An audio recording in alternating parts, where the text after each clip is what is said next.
Hi, everybody. This is Sam Ellsworth. I started this podcast to talk about some things in my life, things that people might find interesting, things that people might have questions about, and for people who just wondered, what the heck happened to Sam Ellsworth and what's going on in his world. And so I set up this podcast to share those things with people. Probably going to talk about a variety of different things over time, but I thought I would start with this first podcast to kind of see what people think about it and how it works out. And so the first topic I'm going to talk about today is about the adoption of my children. My wife and I several years ago adopted 3 kids, and I know people had lots of questions about it way back then, and even still today have questions and like to talk about and ask us about our journey of adopting 3 children. And so what I can tell you about it is, in the beginning, you don't know what you're getting yourself into when you adopt children out of the foster care system. It's hard to be prepared because you really don't know what you're getting yourself into. You kind of have an idea, but every day is an adventure in that sense, and so it is extremely challenging. Advocacy, I would say, is a thing that is very slim on the front side in terms of advocacy for parents that are going to adopt children. From the state's perspective, the advocacy is entirely focused on the safety of the children and not as much about the preparation of families. There is some very fundamental type of training that you go through, but not nearly as much as it is focused on the long-term safety and welfare of the children from the state's perspective before you adopt them. And so, like I said, every day is a challenge. When we adopted our 3 children, I was at work one day as a registered nurse in a hospital. And I went to work that day and I didn't have any children. And by the time I got off work at the end of the day, I had 3 kids. And so, like I said, literally not much time to prepare. We did go through some basic training at the foster care state, kind of the state level, and ultimately, went through their processes to be approved to adopt children out of the foster care system. But literally, went to work that day and we got that phone call, and I was very concerned, very nervous about it on the front side, when I reflect now. But my wife was very good, and her heart was in the right place from the get-go, and she knew that if we didn't say yes and we didn't reach out to those kids, that they wouldn't have a place to sleep that night. And so we went to the foster care center that night, and we picked them up, and they've been with us ever since, and that's been several years. And so it's very challenging. And like I said, you don't ever really know what you're getting yourself into, and that every day is a journey. And so there are lots of questions that I have been asked over the years, and things that I could tell you about that. If you ever want to talk about it or have questions, you can always email me or reach out to me. I'm glad to talk to you about any questions that you might have. But what I thought I'd focus on today in this specific podcast is on the topic of behavioral health for children. I'm a registered nurse. I work for a pediatric children's hospital in South Florida, and so behavioral health and mental well-being is a big concern for me as a nurse, but also for my children and our family. And so today, where we stand is between our 3 children, and this has evolved over several years' time, but in any given year, we have to give our children, the latest and greatest count is 9,125 pills a year to see to their mental health, their well-being, and kind of some of the challenges that they have in that space. So it's a lot, to have to keep up with 9,000 pills a year, and all of the, make sure you do that safely, and all the trips you have to make back and forth to the doctor's office to manage that, and trips to the drugstore to fill those medications. So when you think about taking medication for yourself, that's one challenge, but to have to do it for 3 kids and at that number of 9,125 a year, it's quite a task. But people do have questions about that and kind of how it's worked for us and what makes sense and why we do it. And so I just thought I would talk through that so people can understand, more than anything, to benefit children in the future who may have a similar type of struggle, and kind of the path that we've taken, because we've learned a lot of neat tricks and tips and things that typically people have to find out by trial and error about medications for pediatric mental health. And so our children from the beginning, suffered with a substantial hyperactivity type of issues, and so we went down the pathway of trying the traditional stimulant type of drugs for our kids, and those medications, they weren't really effective. Our kids were intolerant to those medications, and so they also had effects of fetal alcohol syndrome or fetal alcohol spectrum disorder. And so with those types of diagnoses, it's like all typical types of treatments go out the window in the space of medications. And so you have to do some very creative and crafty things to find out what works. So we found out, again, like by trial and error, that stimulant drugs wouldn't work for them. So we eventually, found some good psychiatrists who suggested that we try some blood pressure type of pills. And there's one specific pill out there that's been a lifesaver for us, and there's a drug called clonidine. And again, it's actually a blood pressure medication, but one of the side effects of that is it creates kind of a sense of calm and is an alternative medication for hyperactivity treatment in pediatrics. And so clonidine was a lifesaver for us in the beginning of our journey when we figured out that our kids were facing these types of issues. And so we gave our children that medication for a few years before we recognized that even that medication wasn't always going to take care of everything. And then so we found out that there's also an extended release version of that drug called Capvay, Kapvay.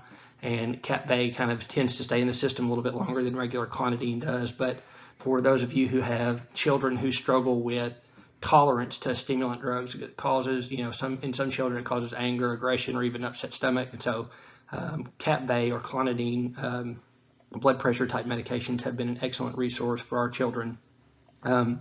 What comes with that, though, is also a negative. So with every positive in the space of medication administration, there's always typically some kind of a negative that you have to work through. And so for our children, what we recognized very early on is that when we gave them those drugs, it did provide a sense of calm in them, but it also made them sad. And so we started to see very early on that our children would take the medication, be very hyper. They take the medication, and then they would, after it had been in their system for a little while, they would start to get upset, and then they would cry, and they would cry all day long, especially when they were younger in the beginning. So to counteract that, what we had to do was give them antidepressant medications. So the Capvay or clonidine medication was given to control the hyperactivity, which made our children cry all day long, which we then had to follow up with a drug called Zoloft. And Zoloft is, there's several types of antidepressants that are similar to Zoloft, but the Zoloft made them stop crying. So then we were finally back at a place where they're not hyper anymore, they're calm, and they're not sad. And so that helped with managing those symptoms of ADHD. And I think with any type of scenario like this, there's never a perfect, you never arrive at a perfect spot. You're always, trying to figure out what is the best way to pursue treatment of ADHD type of symptoms with pharmaceuticals. And it's just a journey to figure out what works, and it always changes. But those are two medications that were very helpful to us. For one of our other children, we found that there was an alternative medication called Strattera. And Strattera is another medication that's an alternative for typical, stimulant type of drugs. And so Strattera is a drug specifically for, the treatment of hyperactivity disorders, but it's not a blood pressure pill. It's just called a non-stimulant hyperactivity medication. And so Strattera, we had a lot of luck with that, especially, like we started to see kind of the light switch effect in one of our children, where when we gave them that medication, they instantly, went from being very hyper to you could see kind of over a half hour, period of time, they started to get much calmer. So it really worked, and it did its part. Same type of problem occurred. Strattera gets in the system, it helps them calm down, and then they are upset and they're tearful and they cry all day. And so how do you counteract that? Same type of problem. You have to give antidepressant medications to try to offset the effect of the sadness that comes with those treatments for hyperactivity. So it took a long time to figure all that out and to solve that problem. And I know that there are lots of parents out there who feel lost in the beginning, trying to figure out what that magic formula might be and what might work better for you. May not be the same, would work for someone else. And so it's just a very unique thing to have to kind of try to figure out and work through. so that the right things happen.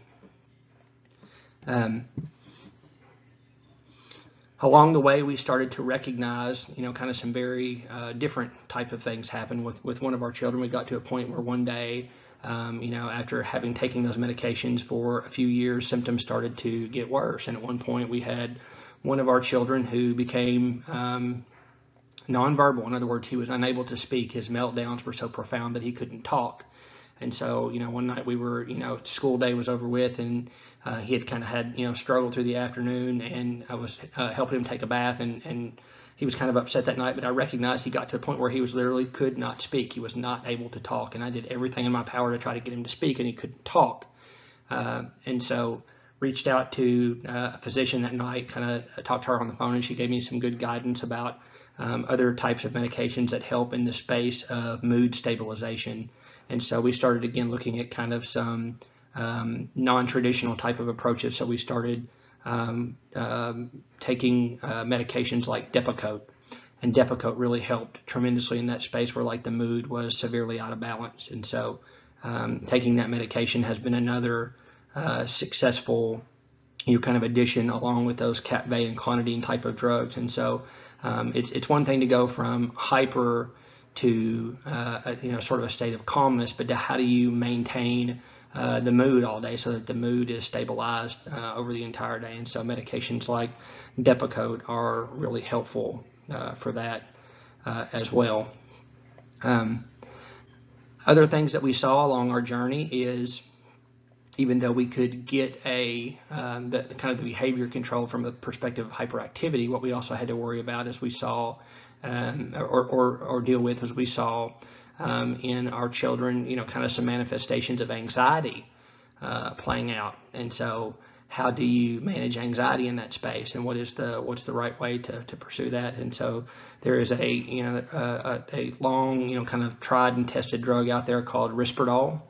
And Risperdal has been very effective in helping with anxiety management in our children. And I would say, looking back, now where we're at on our journey today, Risperdal and Capvey have been the most effective drugs to help us on our journey. But the biggest, kind of side effect or drawback in those medications, if you will, is that they cause substantial weight gain in children. And if you're not really, really careful with that, you can get in trouble in a hurry. They cause, especially with Risperdal, even though it helps with management of anxiety, it causes tremendous appetite cravings. And so, for one of our children, you can absolutely see where once that line gets crossed and at a certain threshold of taking Risperdal, he wants to eat food all day long. Like, he just cannot stop eating food, and it's entirely driven by a certain threshold that he can handle for taking Risperdal. But again, that helps with the anxieties. We started to see things like he would pick at his skin all day long, pull off scabs.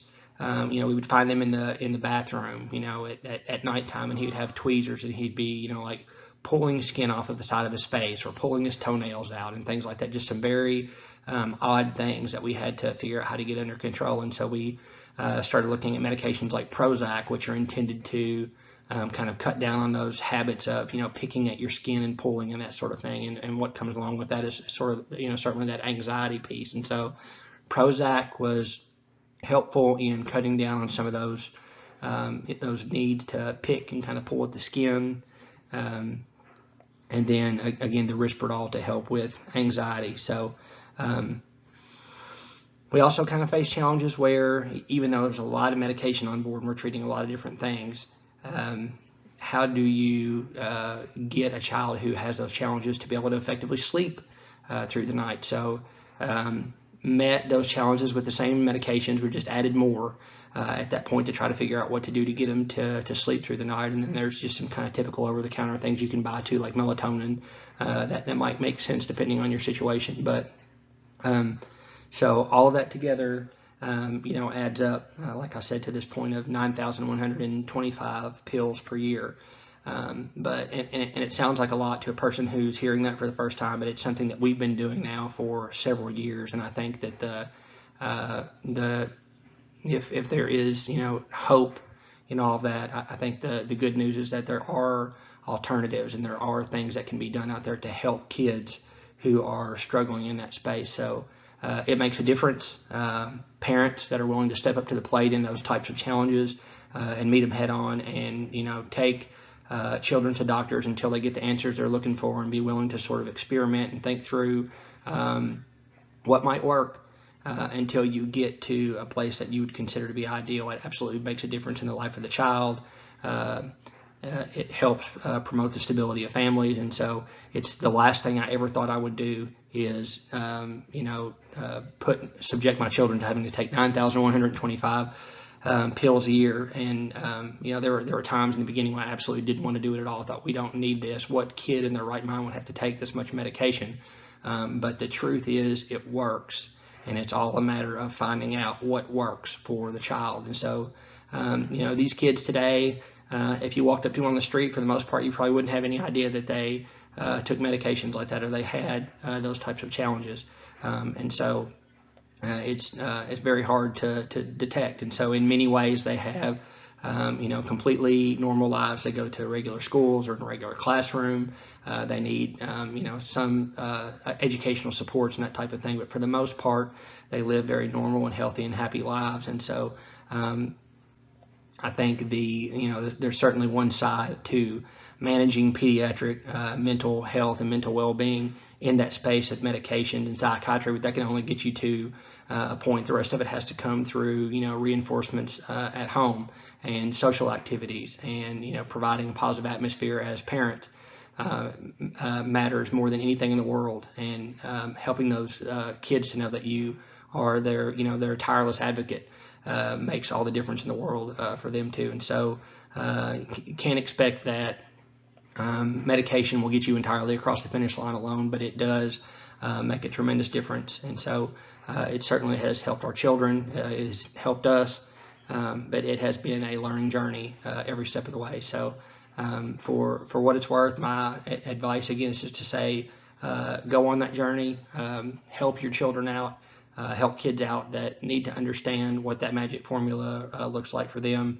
You have to be very attentive and mindful to the effects of medication, what they do to a child, and whether or not it might be the right thing. And honestly, the best thing you can do, probably just as much as you're being mindful of yourself, is to ask the child how they feel, what effect it has on them, if they think it's working or not, specifically asking them how it makes them feel, so that you don't make any judgments for them, and certainly taking their feelings and their interpretation of treatment or therapy into consideration, so that they're able to suggest goals for themselves or be made part of the treatment plan. Makes all the difference in the world as well. But it sounds like a lot, but again, it's something we've been doing for several years now, and it works, and it makes a difference. So that's my take on the 9,125 pills per year that we have to give our children. Learned a lot of very neat things along the journey of killing myself on the front side, trying to go back and forth to the drugstore all the time to make sure that we had all the medications we needed. Learned a lot of neat tricks about automating medications and working with insurance companies so that you get auto refills and things like that.